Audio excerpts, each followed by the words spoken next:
Muito bem, queridos. Então, vamos elevar nosso pensamento, nos tornando uno ao Pai e dizendo para Ele: Pai de infinita bondade, nós te agradecemos por tudo que temos, pelo nosso alimento, nosso agasalho, a nossa família e tudo o que somos, Pai.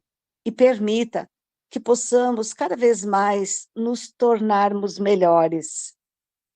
Obrigada por todas as pessoas que estão na nossa volta.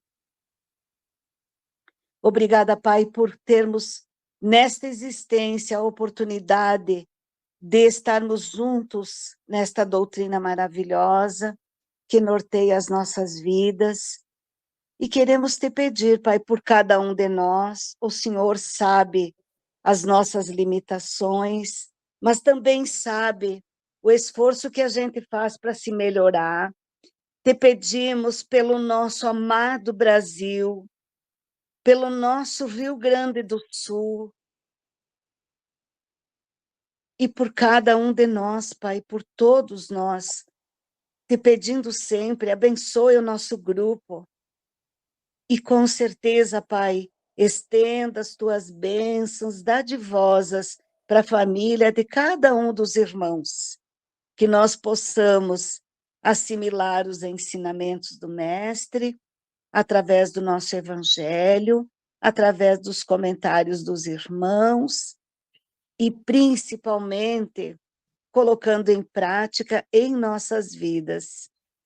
Muito obrigada, Pai, e que assim seja. Obrigado, Marilene. Passamos para a Gorete, então, para fazer o nosso evangelho.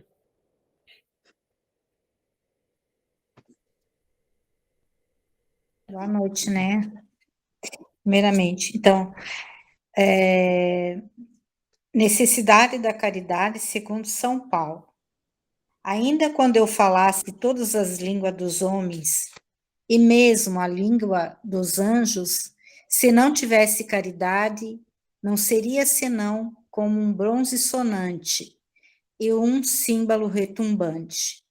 E quando eu tivesse o dom da profecia, penetrasse todos os mistérios, e tivesse uma perfeita ciência de todas as coisas, quando eu tivesse ainda toda a fé possível, até transportar as montanhas, se não tivesse a caridade, eu nada seria.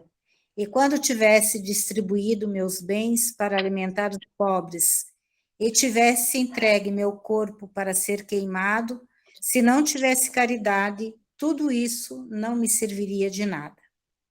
A caridade é paciente, é doce, benfazeja.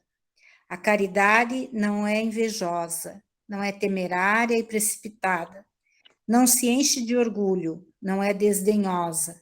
Não procura seus próprios interesses. Não se melindra e não se irrita com nada. Não suspeita mal. Não se regozija com a injustiça, mas se regozija com a verdade. Tudo suporta, tudo crê, tudo espera, tudo sofre. Agora, essas três virtudes, a fé, a esperança e a caridade, permanecem, mas entre elas a mais excelente é a caridade. São Paulo, primeira epístola aos Coríntios, versículo 13, de 1 a 7 e a 13. São Paulo de tal forma compreendeu essa verdade que disse: ainda quando eu tivesse a linguagem dos anjos, quando eu tivesse o dom de profecia e penetrasse todos os mistérios, quando eu tivesse toda a fé possível, até transportar as montanhas, se não tivesse caridade, eu nada seria. Entre essas três virtudes, a fé, a esperança e a caridade, a mais excelente é a caridade. Coloca, sim, sem equívoco, a caridade acima mesmo da fé, porque a caridade está ao alcance de todo mundo, do ignorante e do sábio, do rico e do pobre, e porque é independente de toda crença particular. E fez mais, definiu a verdadeira caridade, mostra não somente na beneficência, mas na reunião de todas as qualidades do coração, na bondade e na benevolência para com o próximo. É até aí, né? Eu busquei, daí que eu, falando pro Daniel, no Palavras aqui, ó, de Vida Eterna, tá? Um textinho que também fala sobre a caridade, né? O meu ponto focal, quando eu li aqui, porque a gente já falou bastante sobre caridade, né? Sabemos como devemos nos comportar, o que o Cristo, né, pede de nós, os espíritos superiores. Então, eu foquei, assim, nas recomendações, né? Aquilo que a gente não deveria fazer e que é muito comum na nossa sociedade. Então, diz assim, ó, porque nada trouxemos para este mundo, e manifesto é que nada podemos levar dele. Paulo, carta a Timóteo. Não encarceres, né? Não prendas o próprio espírito no apego aos patrimônios transitórios do plano material, que muitas vezes não passam de sombra coagulada em torno do coração. Observa o infortúnio de quantos se agrilhoaram, né, se escravizaram às paixões da posse nos territórios do sentimento, né, que se apegaram aos bens materiais, aos bens transitórios. Muitos não se contentaram com a própria ruína, convertendo os semelhantes em vítimas dos desvarios a que se confiaram insanos. Supunham-se todos donos das criaturas que amavam, e ante aos primeiros sinais de emancipação, né, de liberdade dessas pessoas, que se mostraram dispostas, não vacilaram em abatê-las sobre golpe homicida. Julgavam-se proprietários absolutos de bens passageiros e transformaram as lágrimas dos órfãos e das viúvas em cadeias da fome e vínculos da morte. Essas pessoas presumiam-se mandantes exclusivos da autoridade e fortaleceram o império da violência. Superestimavam, supervalorizavam os próprios recursos, Quer que eu vá lá? sidos na Eu tenho que entrar aqui, amor. Nos delírios de grandeza, né, do poder transviado, agravaram junto de si os perigos da ignorância e os processos da crueldade. Então, todos eles, porém, dominados pelo orgulho, despertaram, mais tarde, desorientados e infelizes, nas trevas que amontoaram em si mesmos, com imenso trabalho a fazer para a própria libertação. E os espíritos, então Paulo recomenda, né, Emmanuel, na verdade, usa as possibilidades da vida sem a presunção de ter assenhorares daquilo que Deus te empresta. Nessa ou naquela vantagem efêmera, passageira, né, que te facilite o caminho entre os homens. E aí a gente fica pensando, né, todas as vantagens que nós temos e como elas são, quantas que são, né, por uma vida inteira, e nem sempre a gente, né, percebe, mas vai levando, não vai dando muito a bola, né? Recorda com o apóstolo Paulo que os espíritos reencarnados não trazem consigo quaisquer propriedades materiais para este mundo, e manifesto é que nenhuma delas poderão levar dele. Quando a gente passa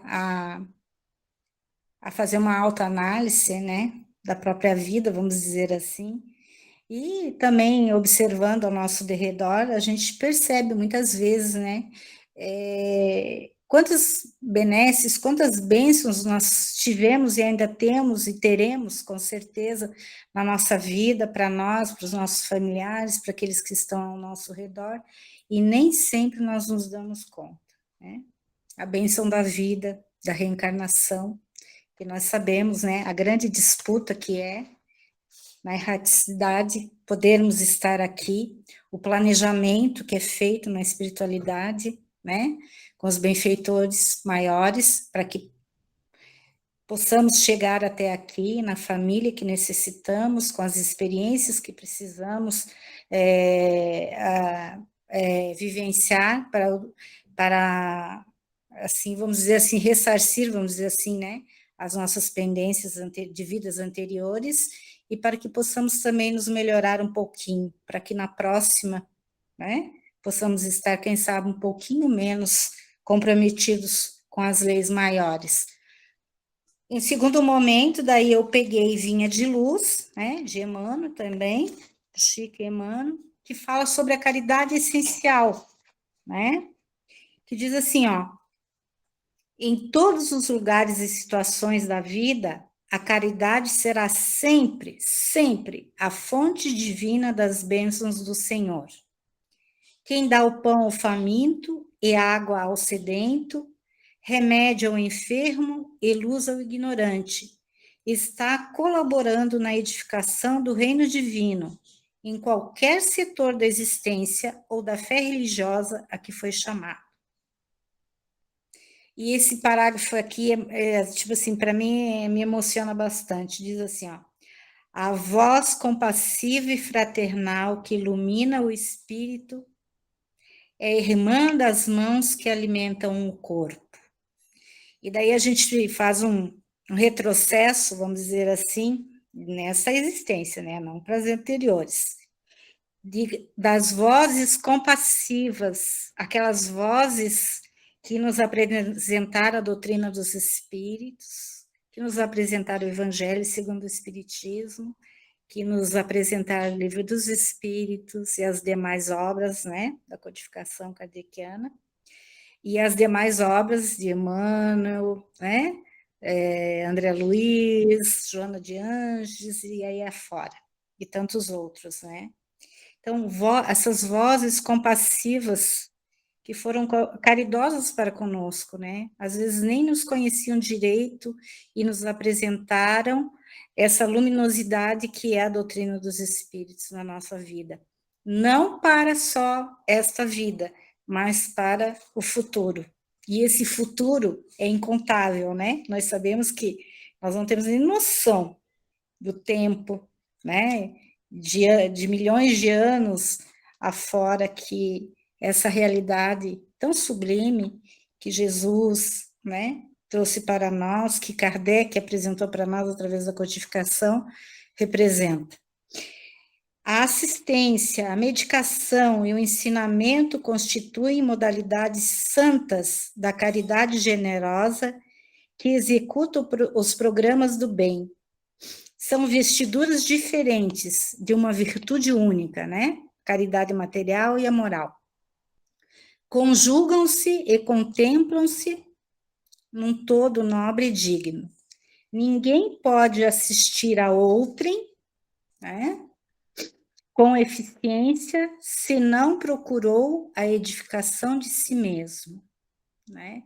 Nós não podemos doar aquilo que nós não temos, né? Então nós temos que buscar ter essas condições para poder ofertar alguma coisa.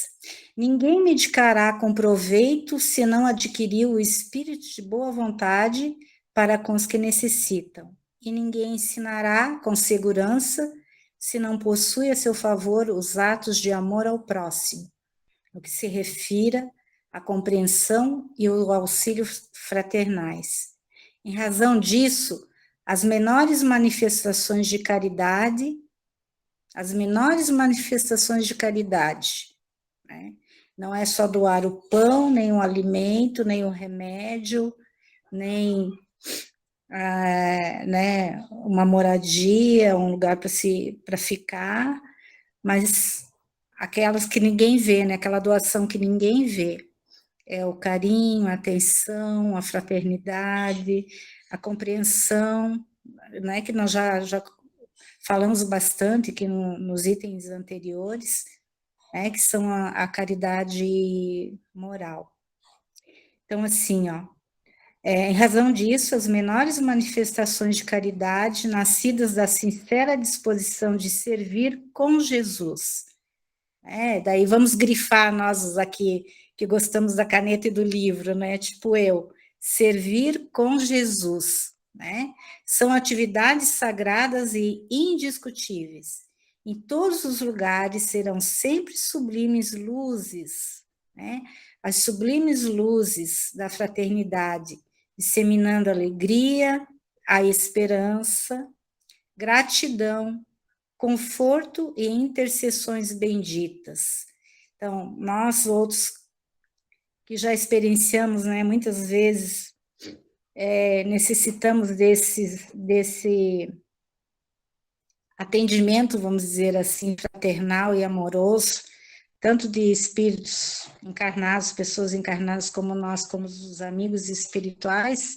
É uma emoção quando a gente pensa no carinho e na bondade com que essas criaturas velaram, nos auxiliaram e ainda velam por nós, fazendo por nós talvez o que nós não sejamos capazes ainda de fazer, né?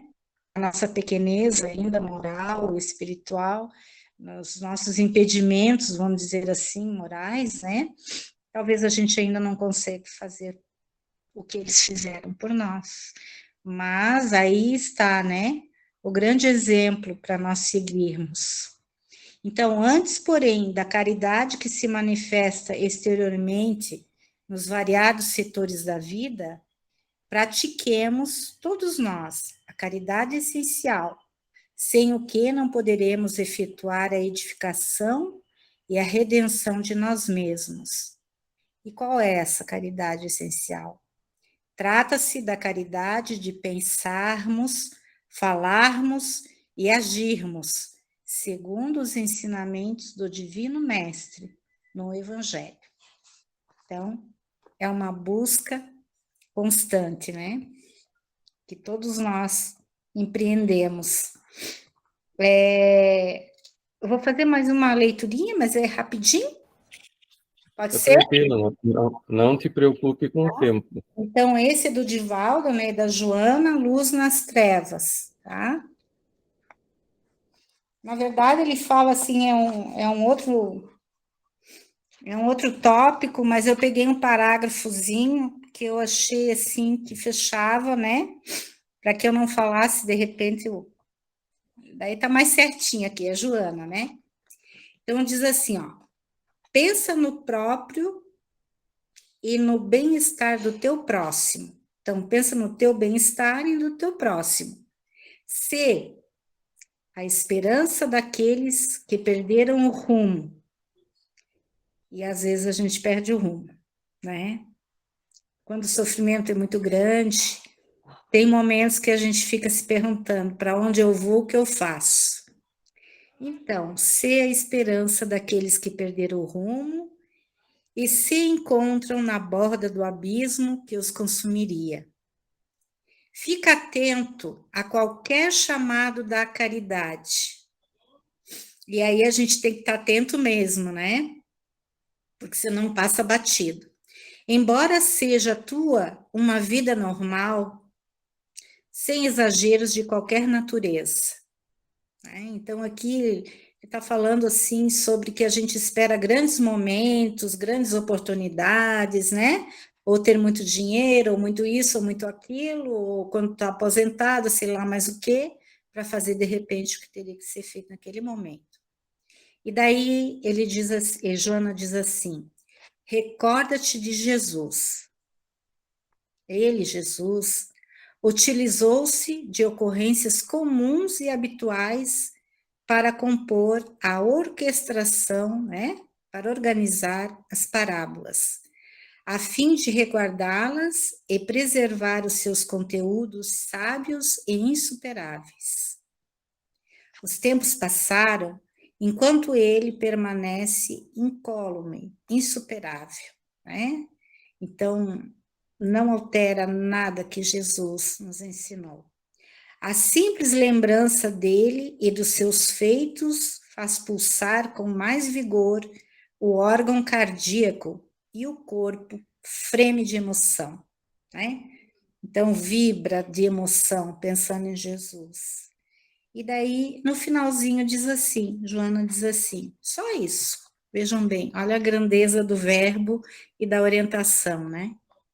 Confia nele. Então, para que nós confiemos em Jesus, né? Nos seus ensinos, no seu evangelho, que é o evangelho de amor. E daí, Alta de Souza nos traz um poema que chama-se Caridade da Luz. Ele diz assim: Santa, a moeda amiga ao tornar-se carinho. E que carinho, né? Em todo lar sem pão que a penura flagela, enaltecida sempre a roupa mais singela, que protege a nudez ao vento e ao desalinho. Glorificado seja o pouso que tutela, o enfermo relegado às pedras do caminho, preciosa a afeição para quem vai sozinho, trancando-se na dor em que se desmantela. Nobreza em toda ação que representa amparo, do auxílio de um vintém, que é tão pouco, né? Ao apoio mais raro, que a simpatia expresse e a bondade presida. Brilhe em tudo, porém, com mais força e grandeza, a palavra do bem, que apure a natureza, iluminando o amor e libertando a vida. Então, é de Alta de Souza, né? Por Francisco Cândido Xavier. Eu agradeço a palavra.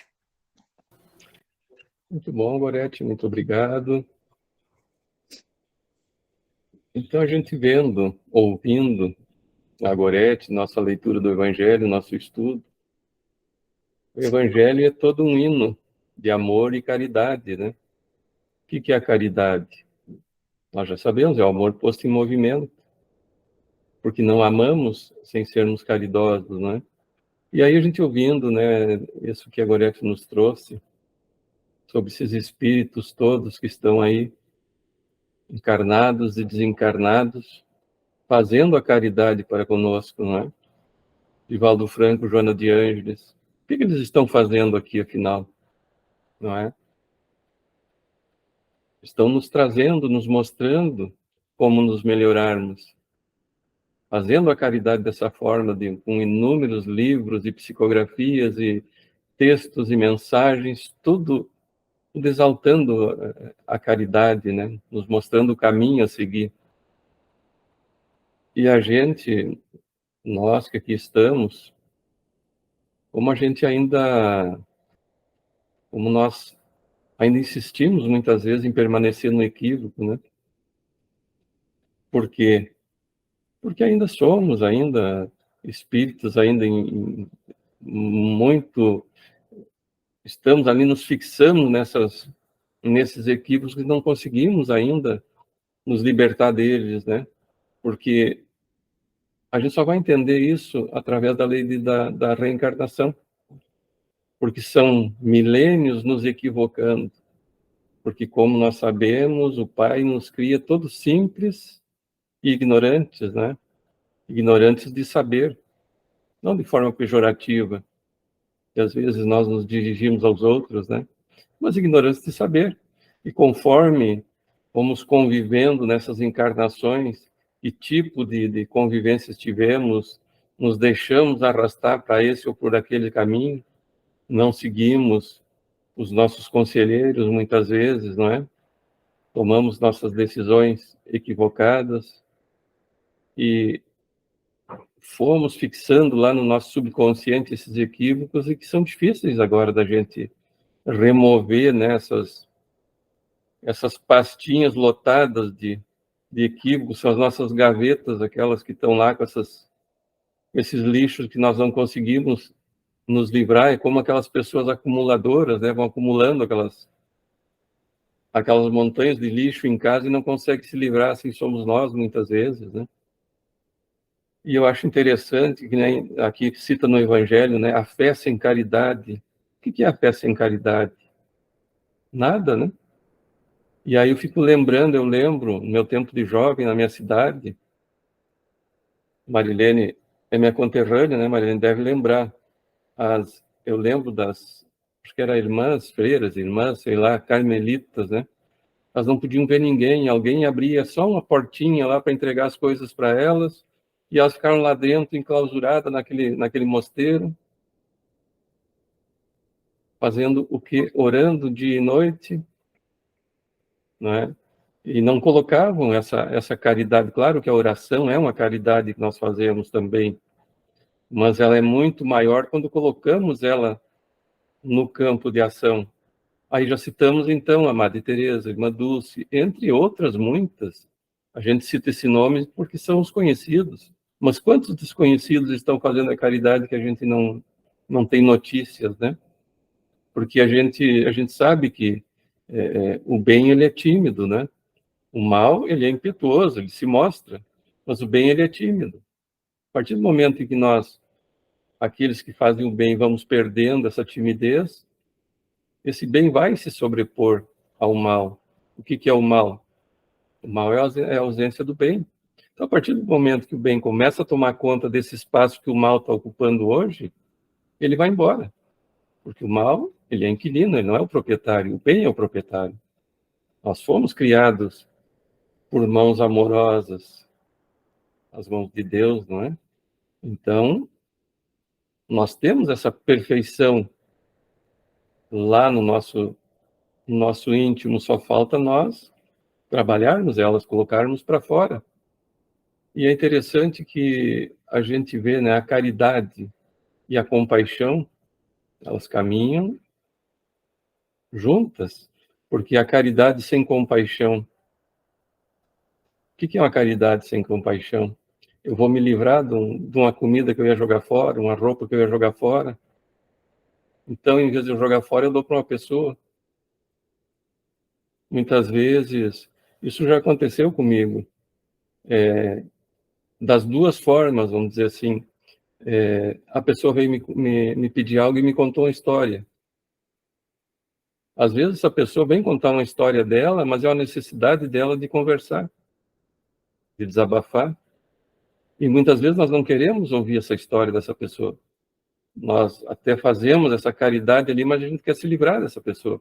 E muitas vezes ela não quer só o pão, o alimento, a roupa, o agasalho, ela quer esse minuto de atenção que às vezes a gente não dá. Eu já fiz isso e depois me dei conta e fiquei com um sentimento de culpa, vamos dizer, de não ter ouvido a pessoa. Puxa, vem me pedir, mas não precisa contar a história, mas na verdade o pedir é para contar a história. E a gente não se dá conta, né? A pessoa veio me pedir já para contar aquela história. E nós, às vezes, não temos essa paciência de ouvir. Então, a gente está fazendo uma caridade sem a compaixão, muitas vezes, né? E a compaixão e a caridade, elas caminham juntas, lado a lado. Porque nós não devemos sentir pena das pessoas. Porque a partir do momento que eu sinto pena e sigo adiante. Ah, coitada, está ali na calçada, está jogada, está passando necessidade, mas a partir do momento que eu tenho a compaixão, eu vou atender essa pessoa, eu vou ouvir essa pessoa, o que ela tem para me falar. Claro que muitas vezes estamos apressados com os nossos afazeres, não temos tempo, e aí vem aquela pessoa me contar aquela história, eu estou com pressa para fazer as minhas coisas, não é? E deixamos, às vezes, de ouvir. É o mesmo... Existem muitas casas espíritas, muitas igrejas, muitas... Enfim, que fazem os sopões para as pessoas mais carentes, esfomeadas, né? Mas é só aquela entrega do alimento. Não Eu existe estou aquela... fora aqui, não estou conseguindo. Desculpa, não, Oi? é que não estou conseguindo acessar mais aqui. Não está aparecendo para mim aqui. Não está conseguindo nos ouvir? Não, eu não estou. Eu não, quer dizer, vocês me veem aí? Não. Mas nós estamos te ouvindo e te vendo ali, você. Ah, mas eu estou perdendo. Só um pouquinho, eu vou ter que sair. Bom, pessoal, continuando então.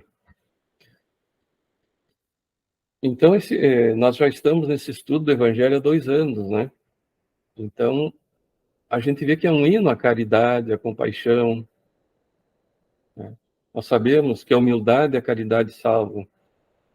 o orgulho, o egoísmo, esses nos perdem. Então está chegando esses espíritos todos que estão fazendo essa caridade para conosco, vêm nos mostrar o caminho para nós permanecermos nesse mundo quando em regeneração. E nós estamos numa fase final. E quando nós observamos o mundo, parece que o mundo está perdido. Parece que há tanta maldade, tanto crime, tanta desavença. Em parte, sim, mas em parte hoje pela facilidade da comunicação. O que acontece no outro lado do planeta, nós ficamos sabendo quase que imediatamente. Mas o que a mídia nos traz mais, que dá mais ibope? É a desgraça, não é? Mas também, ao trazer essa notícia, por exemplo, agora teve o terremoto do Marrocos, teve uma enchente muito grande na Síria, né? Que depois que passou aquela enchente, aquele temporal, haviam centenas de corpos nas praias, né? Então, isso tudo também serve para nos despertar esse sentimento de caridade, quando trazido assim. É uma forma que às vezes nos choca, né, essa violência. Mas às vezes nós precisamos desse choque para despertar em nós esse sentimento caridoso, que muitas vezes nós vamos nos fechando no nosso egoísmo e deixamos de atender as pessoas, de ser benevolente com as pessoas, de praticar caridade, enfim. Então, esses grandes choques que nós levamos é para nos despertar também. Além de trazer essas pessoas muitos resgates, muitas provas, esses que participam desses eventos, né? Então, tudo tem um motivo, e um motivo justo, e muitas vezes nós não entendemos. E nós vemos muitas vezes, né, as pessoas comentando, mas por que Deus permite isso? Mas se nós sabemos que Deus é só amor por nós, por que Ele permite isso? Será que nós que vivemos sob a lei de causa e efeito não produzimos esses efeitos? Quando nós estudamos lá na doutrina espírita que nós produzimos através dos nossos pensamentos coisas boas ou não muito boas, né? Quando lá nós estudamos que a nossa Terra é um ser vivo também e que as nossas emanações psíquicas vão impregnar essa psicosfera do nosso planeta, tanto para o bem, tanto para o equívoco. Quando nós vamos ver lá que El Ninho, Laninha são fenômenos psicológicos produzidos por nós que acabam afetando a nossa natureza, né? Então, tudo isso, quando nós passamos a entender, nós vamos melhorando o nosso mundo, porque o nosso mundo é um ser vivo que nos acompanha, ele evolui, assim como nós evoluímos, né? Então, olha como a Terra também é tão caridosa para conosco, né? Produz o alimento e faz com que mantenhamos o nosso corpo físico. E eu sempre me pergunto, né? O que eu estou fazendo? E nós, como citou antes a Gorete, nós vamos esperando a oportunidade certa para fazer algo pelo outro, né? Quando eu me aposentar, quando eu tiver mais dinheiro, quando eu tiver tempo. E a gente vai deixando passar as oportunidades. Eu estava vendo uma palestra do Haroldo Dutra Dias, ele dizendo, nós estamos em final dessa fase de expiações e provas. Os últimos ensaios, vamos dizer assim, desse teatro que nós vivemos aqui, não é? Existe uma data mais ou menos prevista lá entre 2057 e 2060, mas é claro que depende de nós. Nós temos o livre-arbítrio. Os espíritos nos dizem que nós estamos com 300 anos de atraso já nessa jornada, e que agora a humanidade pode atrasar em pelo menos mais 100 anos. A gente vendo tudo que está acontecendo, são guerras, são situações políticas, governos, enfim, que a gente vai assistindo, tudo sendo destruído, procurando ser a gente vendo a família, né? Família sendo menosprezada, uniões se desfazendo por bobagens. Então a gente sabe que tanto os espíritos caridosos trabalham para nos indicar os caminhos, assim como os espíritos equivocados também, quando sintonizamos com eles, nos auxiliam. a produzir esses equívocos, né? E Deus, o seu amor infinito por nós, né, nunca nos abandonou. Quando a gente vai voltando no tempo, a gente vai vendo, né, quantos espíritos Deus sempre colocou aqui para nos auxiliar. Vamos ver lá Confúcio, né? Buda. Quantos outros antes de Cristo vieram preparar esse caminho? Os filósofos gregos, né? Sócrates, Platão, entre outros. Todos vieram nos mostrar esses caminhos. Aí a gente vai ver, depois de Cristo também, o próprio Cristo veio fazer que ser mais caridoso pisou sobre o nosso planeta, senão o Cristo, em que não tinha uma pedra para recostar a cabeça para descansar. E, no entanto, olha a caridade que ele fez, nos deixando esse evangelho, que nos serve de guia, de luz, né? E ele nos indicou todos os caminhos a seguirmos. E não escreveu, olha, ou disse, vocês façam isso, façam aquilo. Ele mostrou. Ele exemplificou. Então, a maior caridade, quem fez para todos nós, o próprio Cristo, né, que entregou a sua vida aqui em nosso benefício.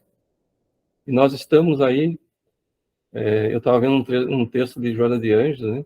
Nós ainda estamos rastejando sobre a terra, né? E a gente vê tantas pessoas orgulhosas, arrogantes, tentando se colocar acima das outras pessoas, né?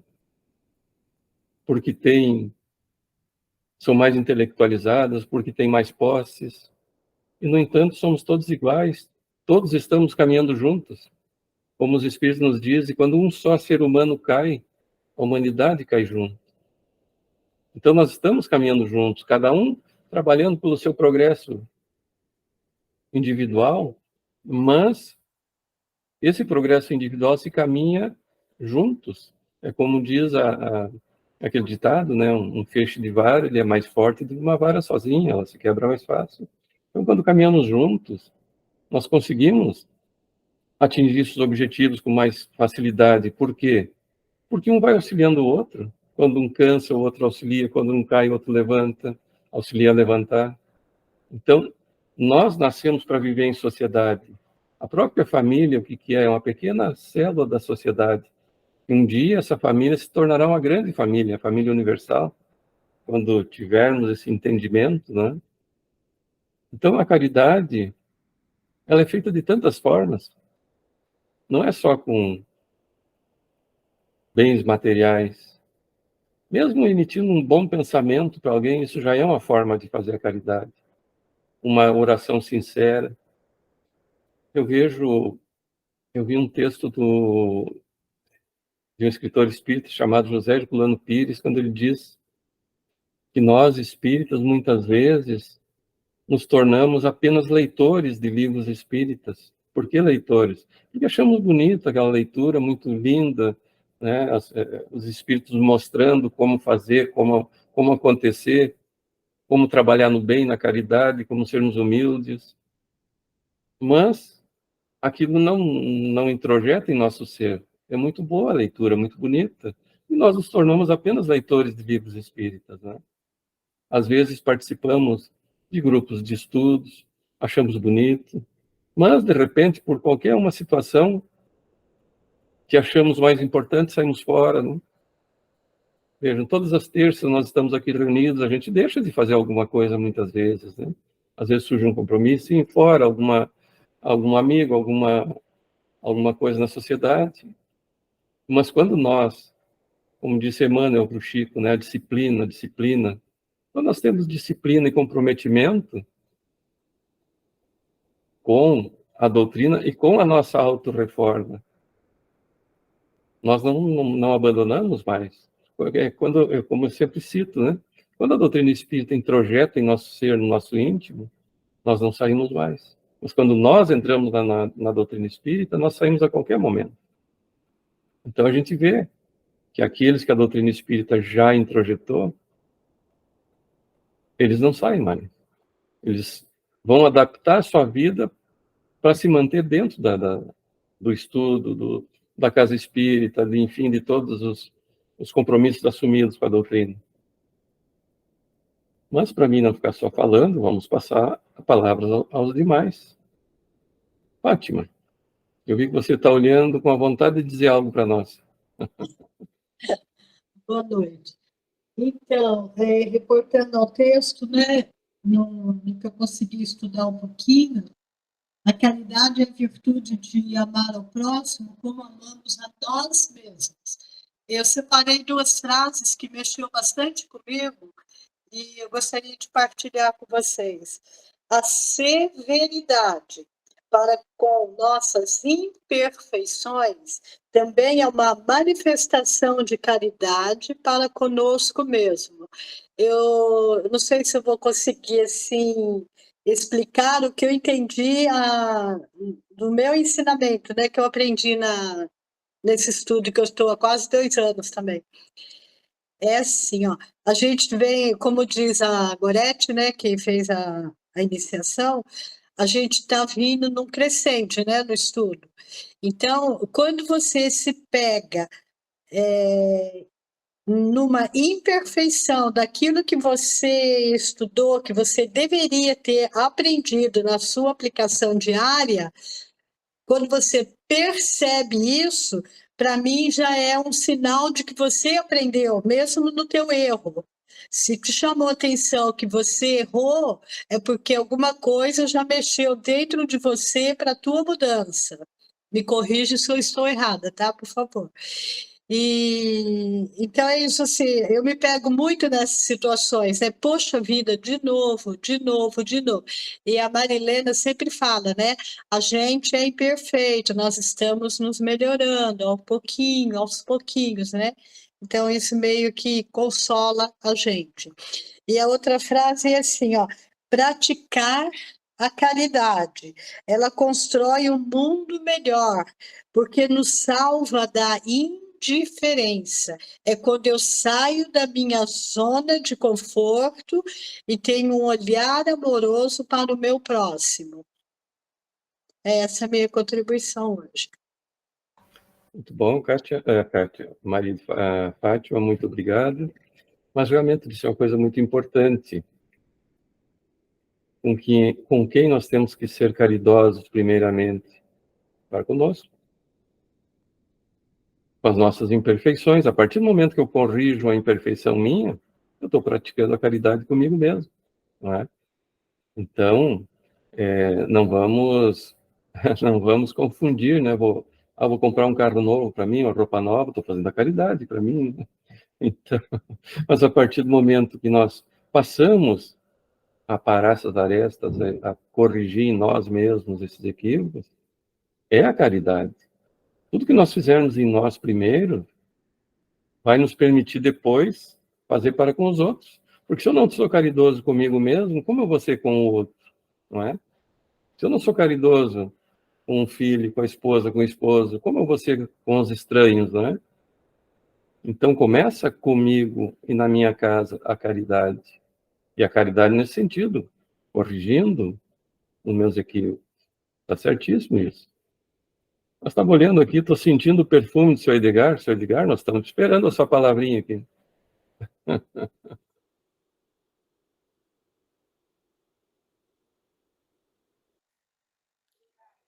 Boa noite a todos. Bom, Daniel, que você voltou. Tu ficou 2 semanas fora, né? Mandou um monge no teu lugar, agora você voltou. Não, eu não volto. Bom estarmos juntos, né, queridos? Família maravilhosa, né? Todos juntos, pessoas que estão entrando de novo na nossa família, essa família maravilhosa que é constituída desse grupo. Que Deus nos abençoe sempre. A caridade é uma coisa maravilhosa, né? Como tu falaste no início ali, a Gorete também estava comentando, né? A caridade, o amor, o movimento, né? Uma das maiores virtudes que o Cristo deixou para todos nós. Sabermos fazer as coisas como gostaria que as pessoas fizessem para nós também, né? Fazer sem esperar coisa alguma em troca, né? Eu me lembro do senhor. Tinha meu pai também, que era uma pessoa que não tinha religião. Eu não gostava de seguir conosco, né, na igreja, no centro espírita, não queria, não. Mas ele fazia uma caridade mais do que nós. tinha um coração maior que o corpo dele. Não podia ver uma pessoa passando fome que ele convidava para ir lá entrar dentro da nossa casa, sentar na mesa junto conosco para saciar a fome daquela pessoa. Sempre foi assim a vida dele inteira. Eu fico pensando, né? Essa é uma caridade assim que a gente fica pensando, né? Será que eu estou fazendo a caridade necessária? Não precisamos nos ficar tristes que não conseguimos fazer a caridade como deve ser feita. E nós estamos a caminho da evolução. Devagarinho a gente vai fazendo a nossa parte, estudando, colocando em prática, como vocês falam sempre, né? Colocar em prática aquilo que a gente estuda, aquilo que a gente lê. A gente vai moldando o nosso coração, o nosso espírito, a maneira que Cristo nos deixou para nós. Aos pouquinhos a gente vai seguindo os seus passos, né? Ele deixou esse grande legado para todos nós. Isso aí. Isso aí, obrigado, senhor Edgar. E é interessante o que o senhor Edgar falou, né, que a caridade não depende de religião. Então, não é porque eu sou espírita, eu sou católico, eu sou evangélico, eu sou caridoso. Ela independe. E aí eu lembrei do Chico Xavier, quando ele disse, né, se Kardec tivesse dito que fora do espiritismo não há salvação, ele não seria espírita. Mas o que diz a doutrina espírita? Fora da caridade não há salvação. Aí nós vemos, às vezes, as religiões dizendo, né, fora da igreja tal não há salvação, elas são daí exclusivistas, né? A caridade não tem um domínio. Todos nós podemos ser caridosos, independente de sermos de uma ou outra convicção religiosa, ou nem mesmo ter religião, porque a caridade não depende de religião, não é? Marilza, o que você teria para nos acrescentar?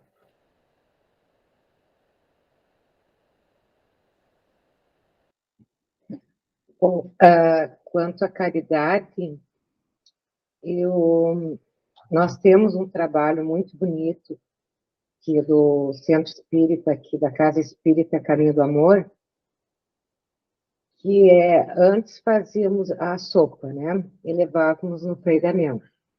Depois passamos enquanto eu estava lá, a ter um terreno, uma construção, onde a gente atendia as crianças, as mães, né? Um trabalho muito bonito. E agora eu vou ali, vou no Caminho do Amor, mas nem sempre, né? Eu estou em outro.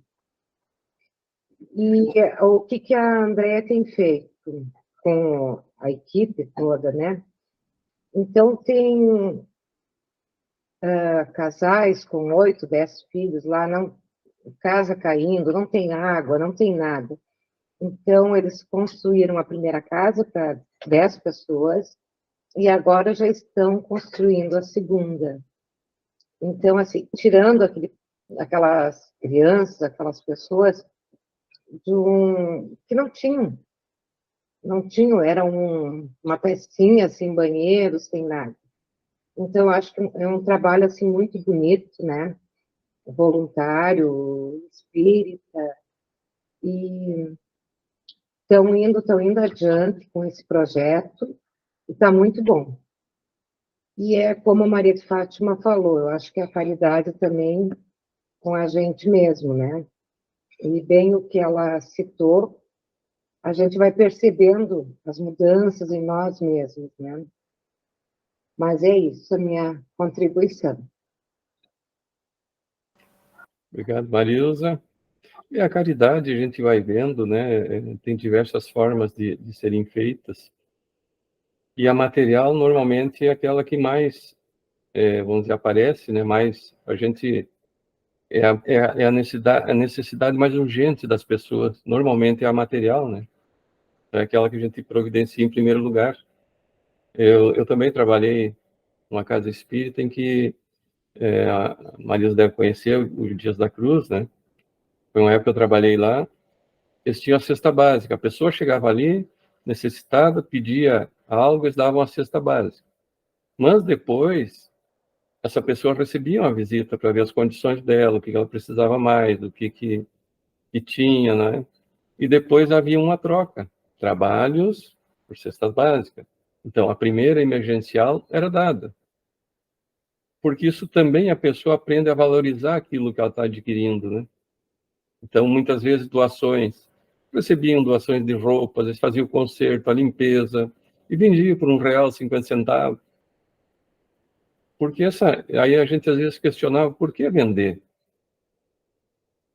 Porque essa pessoa vai valorizar aquilo ali mais, e é um preço tão pequeno que ela tem possibilidade de comprar, e esse dinheiro arrecadado vai servir para fazer mais caridade. Então, aquela roupa doada, ela está fazendo a caridade 2 vezes, para aquela pessoa que adquiriu, e aquele dinheiro da pessoa que adquiriu vai ser redistribuído, né? E é um preço muito acessível, né? Então, vendiam camisetas 50 centavos, R$1, R$2. E essa pequena quantia, quando somada lá no final de uma semana, no final de um mês, produzia mais bens para as pessoas. Então, existem muitas formas. E aí a gente começa sempre pela parte material, mas nós podemos ir até aquela de uma oração, de um pensamento positivo, emitir bons pensamentos para alguma situação, para alguma calamidade, algum local, alguma pessoa. Então, tem várias formas de fazer a caridade. Basta nós queremos fazer. Pode falar, Marilson.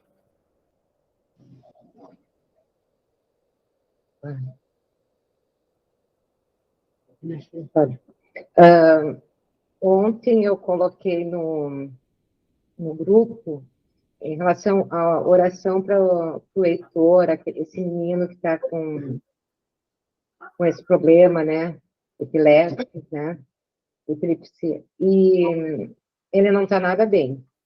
Hoje, questão de 1 hora e pouco, deu 3 ataques, que chamam, né, 3 convulsões, né.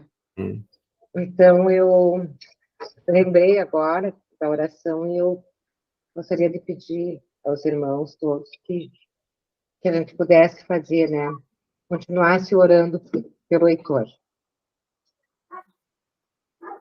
Agora há pouco, antes de iniciarmos o encontro, eu e a Gorete estávamos falando exatamente sobre esse menino, só que não lembrava quem tinha trazido. Foi você que trouxe, então, né? E essa também é uma forma de nós fazermos nossa caridade, a oração para esse espírito, né? Marilene, tem algo a nos acrescentar, Marilene?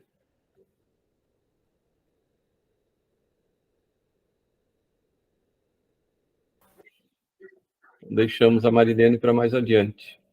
Mas alguém gostaria de fazer algum comentário? A Tânia, a Solange? Gostariam de fazer algum comentário? Muito bem. Mais alguém gostaria de comentar? Todos tranquilos? Prontos para a prova depois? E assim que encerrar o nosso encontro, que começam as nossas provas, né? A sabatina, como a gente dizia antigamente. Começa em casa, até com o nosso cachorro, né? Muito bem. Então, pessoal, eu vou colocar aqui hoje o nosso estudo, vamos à nossa mensagem, vou colocar a nossa mensagenzinha na tela aqui para nós falarmos sobre ela também. Estão vendo a imagem? Não, nem eu. Houve alguma coisa aqui que não apareceu a imagem. Deixa eu olhar de novo aqui.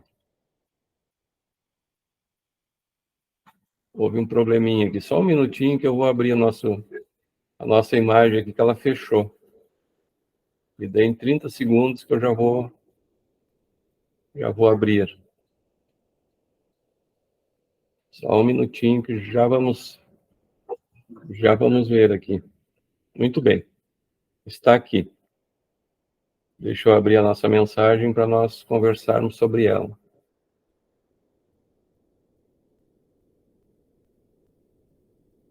Agora estão vendo a nossa imagem? Muito bem. Então vou colocar a nossa mensagem de hoje. Nossa mensagem de hoje diz assim: a favor de nossa própria redenção, é justo indagar se estamos cooperando com o espírito inferior que nos dominava até ontem, ou se já nos afeiçoamos ao Espírito renovador do Pai Eterno. Então vejam, o que essa mensagem nos diz, né? Se nós ainda estamos em sintonia com aqueles espíritos inferiores que nos aconselham sempre de forma equivocada, ou já estamos mudando essa sintonia, né, para os espíritos mais elevados, nossos protetores, nosso anjo guardião, já estamos nos sintonizando com ele, né? E como a gente sempre comenta, né, como é fácil a gente, quando nós vamos para a TV, para a internet e começamos a ouvir essas notícias, que nos trazem sempre de tragédias, de crimes, enfim, como a gente baixa a nossa sintonia, né? E às vezes nos conectamos, né, com essa espiritualidade inferior muitas vezes. E nesses momentos, quando assistimos algo que não é tão agradável assim, aí é que nos cabe sintonizar com a espiritualidade maior, vibrando para aqueles que estão envolvidos nessas situações de equívoco, né, vibrando no bem por eles, e não nós sintonizarmos de forma equivocada também, que ao invés de auxiliarmos esses espíritos, nós estamos mais ainda prejudicando ainda mais esses espíritos, né? Quando sintonizamos, eu sempre digo, de forma para baixo, nós temos que sintonizar para cima, porque nós normalmente, e isso está certo também, quando há algo, nós sintonizamos com a vítima, né? Oramos, pedimos por ela, e esquecemos muitas vezes do agressor. E esse agressor também precisa das nossas preces, das nossas orações. E normalmente o que nós enviamos para ele, né? Pensamentos o quê? Nem sempre muito agradáveis, né? Então, quando oramos pela vítima, sim, mas também pelo agressor. Nunca devemos esquecer isso. É fácil? Nem um pouquinho. Porque nós sempre sentimos, né? Quando há uma agressão, um crime, sentimos por aquela vítima. Mas nós devemos também não esquecer que ninguém é inocente, né? Mas, sabendo disso, não quer dizer que com isso devemos esquecer dessa pessoa que sofreu. Mas também não nos esquecermos do agressor, que esse também precisa. Alguém gostaria de fazer um comentário sobre a nossa mensagem? Marilene, algum comentário a respeito do Evangelho, da mensagem? Vocês estão me ouvindo? Estamos ouvindo. Eu não estava conseguindo me fazer ouvir. Nossa, é tão bom a gente estar juntos. Quanto à mensagem, sempre eu sei que tu escolhe ao acaso, que não existe, mas ela sempre complementa, não é, o Evangelho. O Evangelho me chamou muito a atenção. Eu achei lindo quando a Gorete falou a respeito de que ela se emocionava. A gente vai longe nesse tema, não é? Porque, voltando então para ele, como São Paulo, ele dá ênfase para a caridade, e é verdade, é uma virtude que ela provoca muitas outras em nós. Como a Joana diz, que é o amor em exercício, porque fazendo caridade a gente está amando o próximo, a gente está amando e servindo, auxiliando. E aqui também chama atenção a respeito de que a caridade nem sempre ela faz o bem, porque às vezes a gente faz caridade por ostentação. Então, o Evangelho também chama atenção sobre isso, não é? E por que o Paulo, o São Paulo ali diz que a caridade é branda e benfazeja? Porque ela é uma virtude suave e mansa. A gente tem ouvido tanto a respeito disso. Já foi falado, mas sempre nos chama atenção.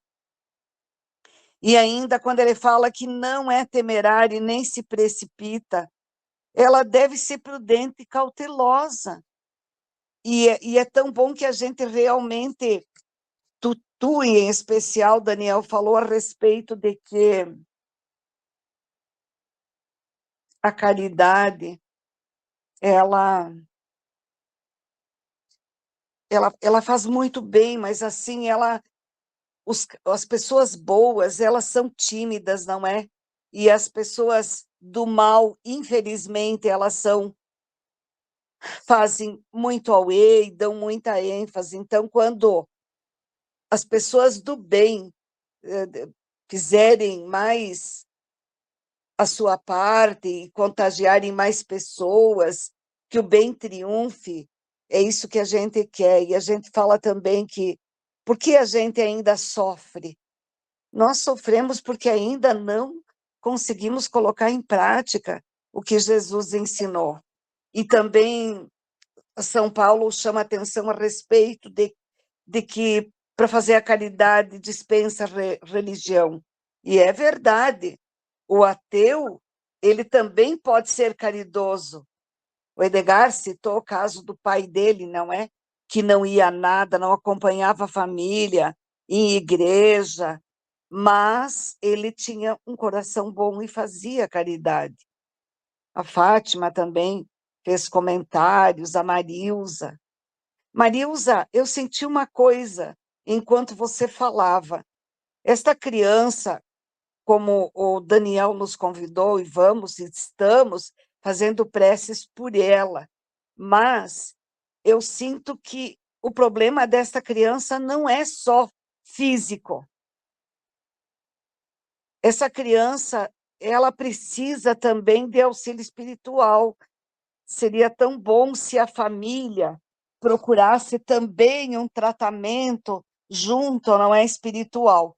Mas eu sei que você, melhor que nós, que conhece a família, sabe até que ponto você pode ajudar. E a gente vai ajudar, com certeza. Estamos em preces por essa criança. Quanto ao Evangelho, meus queridos, a gente nunca se cansa de ouvir. Eu também gosto de compartilhar minhas historinhas. Eu lembro numa ocasião em que eu pensava que tinha feito uma caridade, ajudei alguém, e eu vi que a pessoa pôs fora o que eu dei. Eu fiquei muito triste, porque eu realmente havia tirado de mim. Era alimento que nós estávamos comendo e a pessoa pôs fora. Hoje entenderia melhor, porque muitas vezes essas pessoas que pedem, eles querem dinheiro e a gente sabe para quê, né, queridos? Geralmente é para droga. Mas eu fiquei muito conflituada. E daí eu falei com um trabalhador com uma mediunidade muito grande e ele disse para mim, serviu como lição, e eu quero compartilhar com os irmãos, explicando o seguinte, que a caridade vai até onde você fez. O destino que a pessoa dá para aquilo que tu deu, para aquilo que tu fez, é problema dela. Ela responde por isso. Então, é tão bom que a gente está juntos, não é? Soma, Daniel, Gorete, Salete, Fátima, não me lembro, Fátima, né, querida Maria de Fátima, e a Marilza, o Edgar, querido, todo mundo junto, a gente está se ajudando e aprofundando nossos estudos. Isso é muito bom. A cada dia que passe, quanto mais a gente estuda, mais a gente aprofunda o conhecimento e tira lições.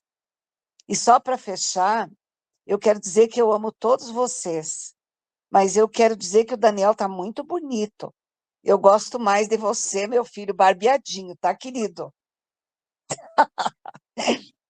As fãs do Daniel vão dizer, mas o que essa velha assanhada está dizendo?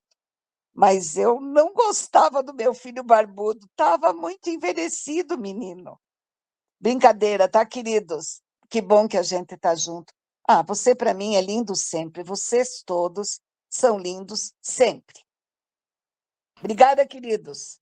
Obrigado, Marilene, por ser sincero. Eu também não estava gostando. Muito obrigado. Mas Obrigado pelas palavras, Marilene. Então, para nós prosseguirmos, Rosemary, você quer fazer algum comentário, Rosemary? Quer nos dizer algo? Está tudo bem, tudo tranquilo? Muito bem, seguimos então. Essa nossa mensagem de hoje, ela é do livro Vinha de Luz, Francisco Cândido Xavier e Emmanuel. Eu gosto muito das mensagens do Emmanuel. A Gorete sempre Alô? cita, né, o Vinha de Luz. Agora dá para ouvir? Oi? Estou te ouvindo. Ah, tá. Eu acho que estava sem som aqui. Desculpe. Eu só queria acrescentar uma frase que eu acho muito importante do Chico Xavier, que eu levo para a minha vida, né? Que isso também passa. Então, acho que é uma lição para a gente no dia a dia, né? Os momentos ruins, momentos bons, em algum momento vai acabar. Então, nós temos que vivê-los todos da melhor forma possível, sempre levando uma lição para a nossa vida, né? É isso, só isso. Isso é um fato, né? Vivermos o dia de hoje, porque É, as coisas boas, as coisas más, elas vão e voltam, passam.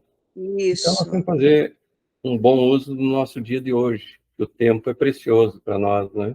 Principalmente para a é. nossa autorreforma, nossa renovação. Muito bem, pessoal. Então, vamos dar prosseguimento ao nosso estudo da doutrina espírita. Eu acho que vocês estão lembrados que nós estávamos falando sobre o aspecto religioso, né? E nós falamos ali no último encontro sobre a solidariedade, a indulgência, a benevolência. E eu achei interessante. Eu estava lendo alguns textos e veio sobre a venda de indulgências, né? Não sei se todos lembram, teve um período que a Igreja Católica, né, fazia aquelas vendas de indulgência, e ela começou lá em 1190, se eu não me engano, né? E o que é a indulgência? E a gente sabe que indulgência é desculpar, perdoar, ser clemente, tolerante, é aquela pessoa que se mostra favorável, disposta a apreciar os trabalhos, as boas ações de outro, né? Mas a Igreja Católica, num certo período da humanidade, ela desvirtuou essa palavra indulgência, né? E passou a comercializar com ela. Isso começou lá, então, em 1190. E o que era indulgência? Ele era, então, uma graça concedida pela Igreja Católica aos membros, aos seus membros, perdoando totalmente ou parcialmente uma pena devida, um pecado, como eles diziam, né? E era o perdão do pecado. E a venda de indulgência, então, foi feita pelo papado. Então, foi a principal causa da reforma, que, inclusive, depois Martinho Lutero tentou implementar, né? Então, a Igreja Católica, ela cobrava para as pessoas obterem a salvação. Vejam, a caridade sendo cobrada, né? E havia dois tipos de indulgência, que era a plena e a parcial. Então, a plena era de maior preço, tinha condições de transferir os méritos e o suficiente para livrar o possuidor de todas as penas da terra e do purgatório, né? A outra parcial tinha prazo, podia livrar alguém por alguns dias ou até mesmo por milênios, tanto na terra como no purgatório. Mas aqui é interessante, depois eu analisando isso, como que a Igreja Católica poderia dar uma indulgência por milênios se ela não tinha como dogma a reencarnação, não é? Então havia uma contradição, claro que nós sabemos que a Igreja Católica até 503, 503 depois de Cristo ali, ela era reencarnacionista, mas nós sabemos que depois a esposa do imperador, uma moça chamada Teodósia, ela mudou fez com que o imperador obrigasse o Papa a mudar, né? Então tinha nessa época, na Igreja Católica, um sujeito chamado Tetzel. Eles diziam que era um despudorado. E ele assumiu essa função, então, de arrecadador geral, né? Do arcebispo lá um senhor chamado Alberto de Brandemburgo. E ele não tinha vergonha de, no sermão, fazer as ofertas assim incríveis para aqueles que hesitavam de dar assim, o dinheiro em troca dessa remissão papal. E é interessante como nós vemos isso em algumas igrejas evangélicas, principalmente, né, durante o culto, serem cobrados, né? Então, essa prática, nós sabemos por que acontece, porque nós somos os mesmos daquela época, né? E seguimos muitas vezes com os mesmos equívocos, né? Então, se alguém queria essa indulgência, ele podia comprar ela para si, né? E esse Tetzel, ele lembrava, né, que eles podiam comprar para eles ou para a alma dos parentes próximos, né, que estavam no purgatório, por exemplo, né? E ele dizia assim, por módicos tostões, se podia adquirir uma indulgência para um pai, uma mãe, ou para um avô, que ainda estavam num daqueles lugares, né, que chamam purgatório. E ele partia de vez para o céu, né? Em direção ao paraíso. Essa era a promessa desse arrecadador, né? Ou então, se não pagasse, iam deixar lá penando. Ou se resolvia pagar, se resolvia isso de uma vez, né, pagando. Então diziam que esse Tetzel era um interesseiro despoderado, né? E ele dizia assim: assim que tilinta o dinheiro na caixa, a alma salta do purgatório em direção ao paraíso. Veja só, né, as promessas que a gente vê até hoje, ouve até hoje em muitas igrejas, né? Então, esse João Tetzel, ele era um representante do Império Romano Germânico, e ele era encarregado, numa cidade chamada Wittenberg, para recolher essas indulgências, na, então, Alemanha. E isso, então, foi um dos motivos para Lutero questionar abertamente essa prática dessas indulgências. E foi na porta da igreja do castelo de Wittenberg que Martim Lutero, então, pregou suas 95 teses, né? Então, é interessante isso que a gente vê até hoje. Como é interessante a gente vendo ainda o ser humano com as mesmas práticas de 1190. Quer dizer, que passaram quase 1000 anos e nós continuamos ainda com os mesmos equívocos, né? Então, dando continuidade ao nosso estudo sobre essa parte religiosa, que nós já vimos, então, a científica, a filosófica, e agora nós estamos para encerrar esse capítulo na religiosa, né? Então diz assim, não tendo o espiritismo nenhum dos caracteres de uma religião, na acepção usual da palavra, não podia nem devia enfeitar-se com um título sobre cujo valor inevitavelmente teria se equivocado. O que diz aqui sobre os caracteres de uma religião? Que são os cultos, as vestimentas, os paramentos, aquela coisa que a gente vê principalmente na Igreja Católica, todo aquele ritual, né? A doutrina espírita não tem todos esses rituais, né?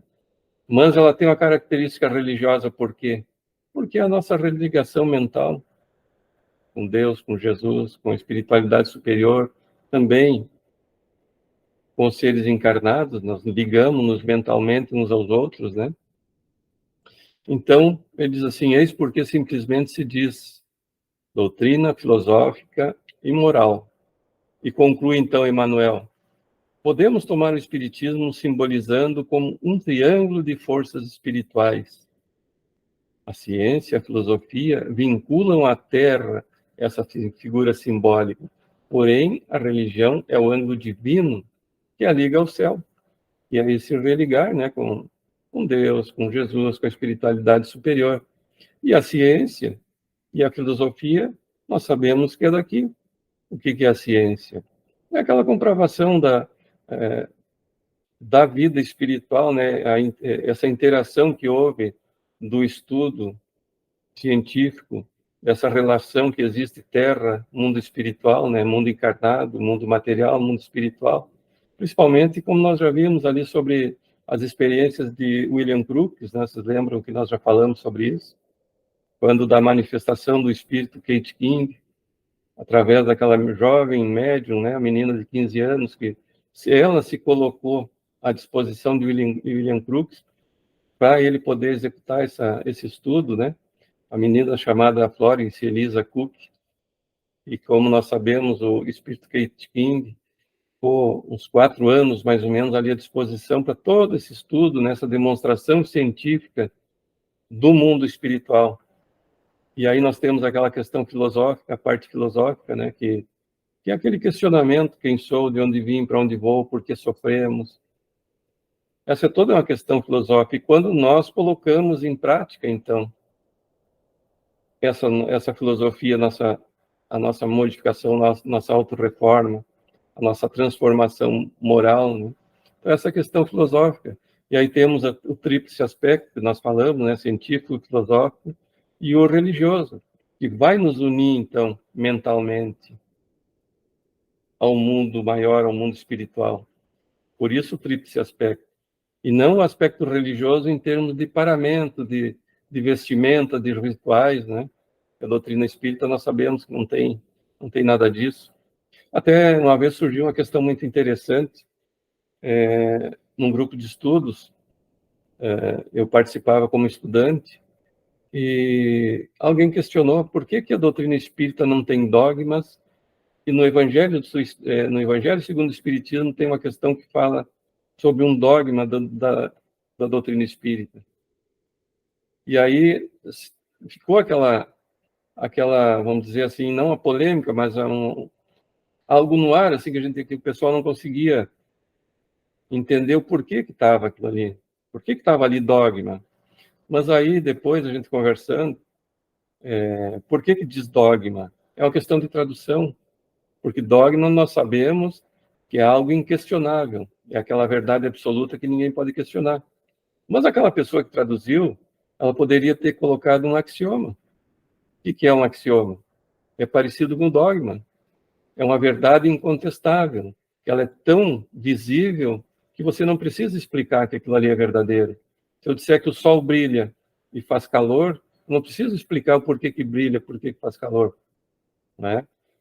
Então, quando a gente diz algo que é tão visível a existência dele, não há necessidade de explicações. Agora, um dogma, não. Ele não aceita ser contestado, ser perguntado. Porque eu lembro, quando católico que fui, quando a gente perguntava algo que o padre lá não tinha como responder, ele nos dizia um mistério de Deus. Mas aí existe aquela questão: existem mistérios de Deus? Ou não? Certamente que ainda existem, porque nós não temos ainda condições, mas não porque é algo que não deva ser revelado a nós. No momento, nós não temos ainda a condição, a capacidade intelectual de entender algumas coisas. Então, as verdades elas têm que ser reveladas aos poucos, né? É como diz a metáfora que diz, né? A mariposa se sente atraída pela luz tão forte que ela acaba morrendo, se queimando, né? Então, é uma metáfora sobre nós. O nosso aprendizado, ele não dá saltos.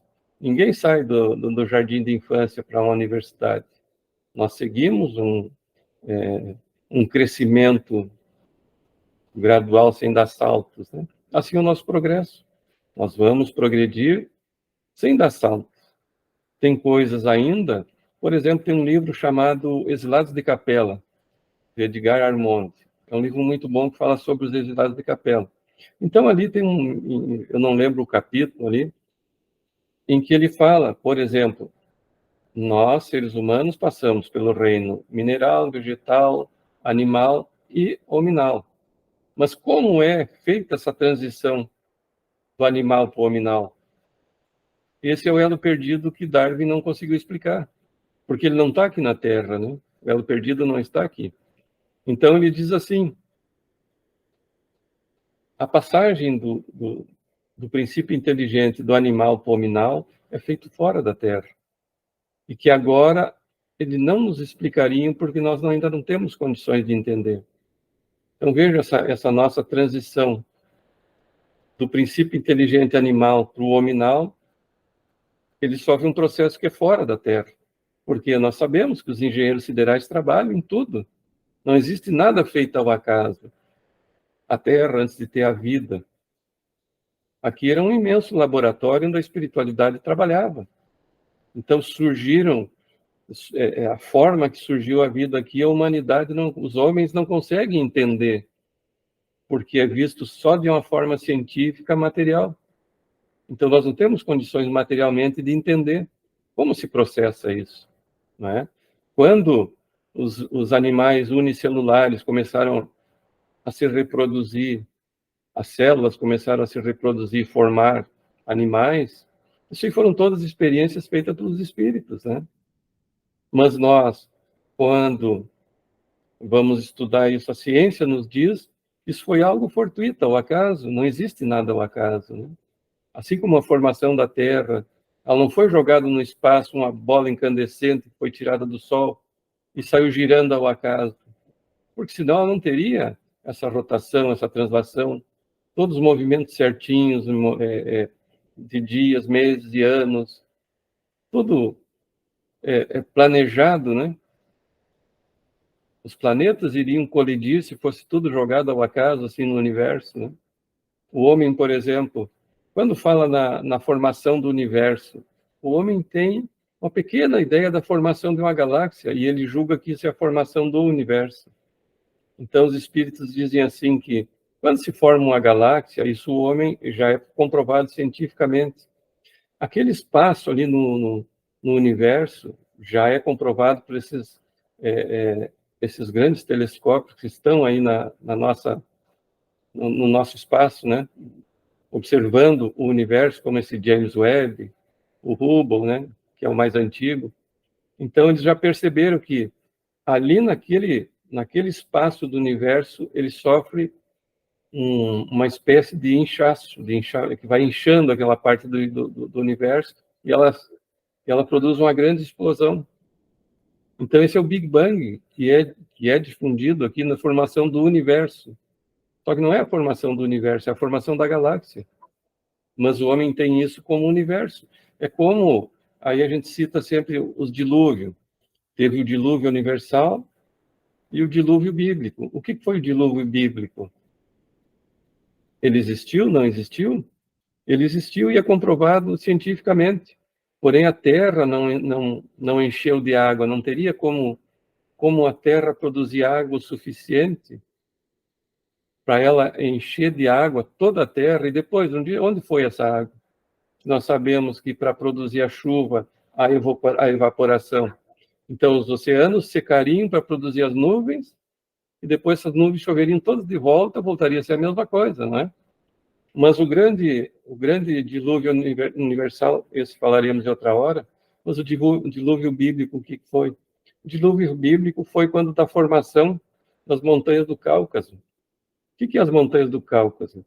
Separa a Ásia da Europa, né? Que separa a Rússia daqueles países, Geórgia, Albânia. Então, ali para baixo, era o Irã, Iraque, e viviam os hebreus, Mesopotâmia, tudo por ali. E eles viviam ali. Então, quando a Terra estava se formando, a Terra era mais ou menos plana, ainda não existiam muitas montanhas. Por que se formaram as montanhas? Pela pressão interna da Terra. E onde ela tinha mais fragilidade, essa pressão fazia com que ela se elevasse. E formaram as montanhas. Então, quando houve a formação da montanha do Cáucaso, é uma cadeia de montanhas que ela tem em torno de 5.000 metros de altitude, na Gênese, no estudo da Gênese, eles contam que se a gente pudesse, naquela época, ficar olhando, a Terra foi se movimentando e subindo, assim, a olhos nus, visto, assim, naquele momento. Então, quando aquela Terra subiu toda para 5.000 metros de altitude, tudo que tinha de rios, de lagos, um pequeno oceano que tinha ali, essa água toda foi recalcada para baixo. É como você pegar pega a piscina com um pouquinho de água assim e levanta um lado para ver, né? A água toda vai para o fundo da piscina. É isso que aconteceu. Então, provavelmente, numa noite ou num dia estava chovendo e essa água toda desceu, esse paredão d'água, e destruiu tudo. Então, para o povo daquela época, a terra se encheu toda d'água, porque para eles a terra toda era ali. Eles não tinham noção do tamanho do planeta Terra, não é? Então, o dilúvio bíblico foi assim. Então, nós, na nossa pequenez ainda sobre o universo, nós imaginamos muita coisa e a gente vê, às vezes, cientistas falando coisas assim com aquele ar de doutor superior em que a gente percebe, né, que é aquela visão material daquele pequeno ponto ali, né? E não a visão integral de tudo. E assim somos nós ainda. Então, eu estou falando isso porque para nós voltarmos à doutrina dos espíritos, né? E nós ainda temos muito a aprender, mas ainda tem muitos pontos que não é nos dado ainda a entender. Se os espíritos, eu sempre digo assim, se Jesus voltasse aqui na Terra hoje e reencarnasse e nos falasse de coisas daqui para o futuro, nós não entenderíamos ainda. E um pequeno exemplo disso, nós vamos ver lá na Revista Espírita de 1858, quando Kardec entrevista um espírito vindo de Júpiter. Nós já duvidamos disso, imagina se ele nos dissesse de mundos celestiais. Gorete, pode falar, Gorete. Com relação ao que você citou sobre a formação da vida no planeta, eu acho que é evolução em 2 mundos e no mundo maior, né? É bem interessante. Sim, ali também fala assim. Um pouquinho complicado, mas dá para a gente ler. Né? Olha, eu te confesso que dessa série do André Luiz, teve 2 livros, teve um que eu comecei algumas vezes e parei, que é Mecanismos da Mediunidade. Porque ali você não basta só ler, você tem que entender um pouquinho de física, né, que eles citam muita coisa de física. E a Evolução em 2 Mundos, eu sempre digo. Tem que ler, reler. Olha, aquilo ali, para um médico, ele tem que pensar. Tem que pensar. Então, são 2 livros muito complexos, assim. Então, aí a gente percebe que nós ainda precisamos de um pouco mais de intelecto, de desenvolver um pouco mais nosso intelecto, para termos noções de coisas grandes que ainda não vamos conseguir entender. Então, nós temos que ter a paciência e sermos caridosos conosco mesmo, e termos essa paciência de irmos aos poucos nos intelectualizando, nos melhorando, crescendo em termos morais e intelectuais, para então começar a entender coisas maiores, principalmente o crescimento moral, para que possamos entender as coisas do céu, como se diz. O nosso crescimento moral é muito importante. Então, moral e intelectual tem que caminhar juntos. Porque se nós ficarmos só no intelectual, nós vamos cair no mesmo equívoco dos cientistas. Nós chegamos a um ponto em que para. Falta o elo aquele de Darwin, o elo perdido, que diz, né? Então, a evolução de Darwin chega a um ponto em que ela para. Porque ele vê só a questão material. E ela é uma questão muito maior, né? Então, pessoal, estamos chegando ao nosso horário. Alguém mais gostaria de fazer algum comentário, alguma colocação? Por favor, fiquem bem à vontade. Todos tranquilos? Eu gostaria. Por favor, Marlene.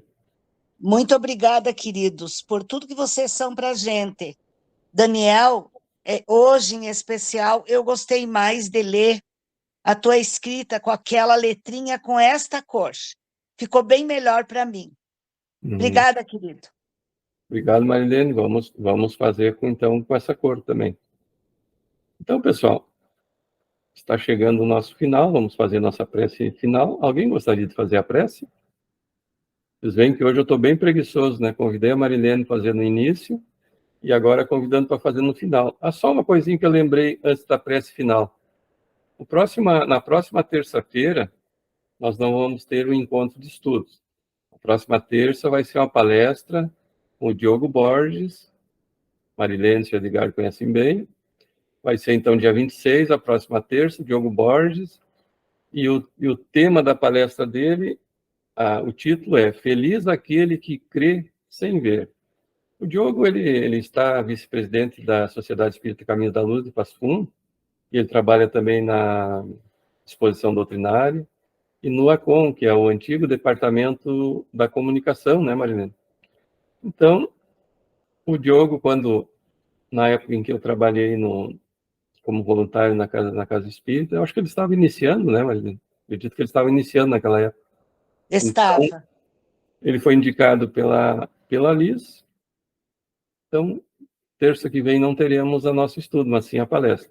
E aqueles que quiserem, como é uma palestra pública, aqueles que quiserem convidar alguém, convidar amigos, parentes, fiquem à vontade.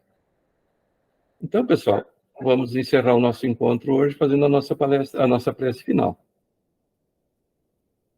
Vamos então continuar sintonizados com nossa mente, nossos corações, ao Pai, ao amigo Jesus, pedindo que continue nos amparando, nos trazendo a paz, a harmonia e o entendimento do que estudamos hoje no nosso Evangelho, no estudo da doutrina espírita, para que isso nos auxilie na nossa reforma íntima, na nossa autotransformação, e que consigamos, mesmo que palidamente, colocá-las